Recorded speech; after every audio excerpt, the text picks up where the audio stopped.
jackman is the quarterback in every pit stop. Their movement starts and ends the stop. Using a 25-pound hydraulic jack, they lift a 3,500-pound car in just 0.8 of a second. Then they sprint to the other side. Precision, timing, and biomechanics in sync with the rest of their crew. Swinging the jack around the back creates speed and momentum. Any delay adds time. The jackman blends physics, engineering, and athleticism under extreme pressure. One job, one shot, all in under 9.5 seconds.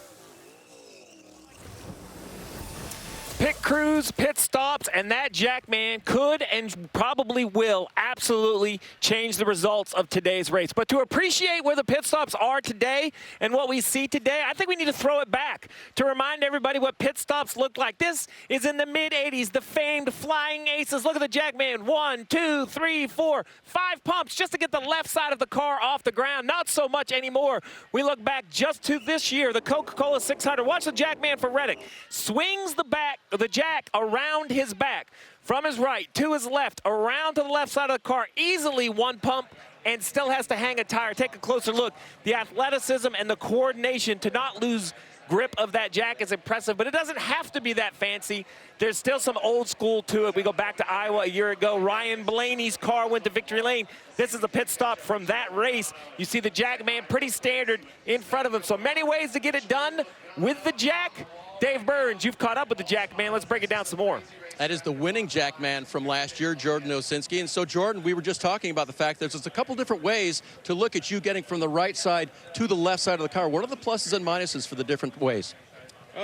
So I think, when you talk about the behind-the-back choreography that we're starting to see more of, I think their biggest advantage there is, the angle of their eye vision to seeing how quickly the right rear is done.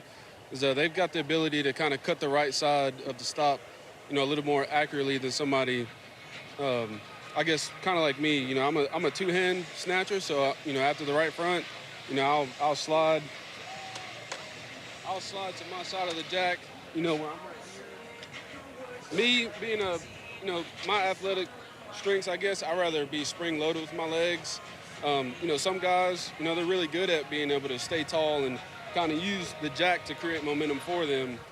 So it's just kind of like, where can you maximize your physical strengths? Which choreography works the best for you?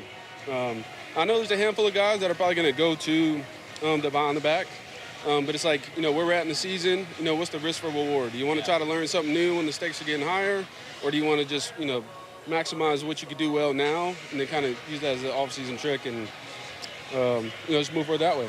Awesome explanation, Jordan. I got to tell you, I'm not good at any of it. I tried, and I guess I proved that earlier today when I learned that 195 pounds is not enough to get that jack handle down on its own.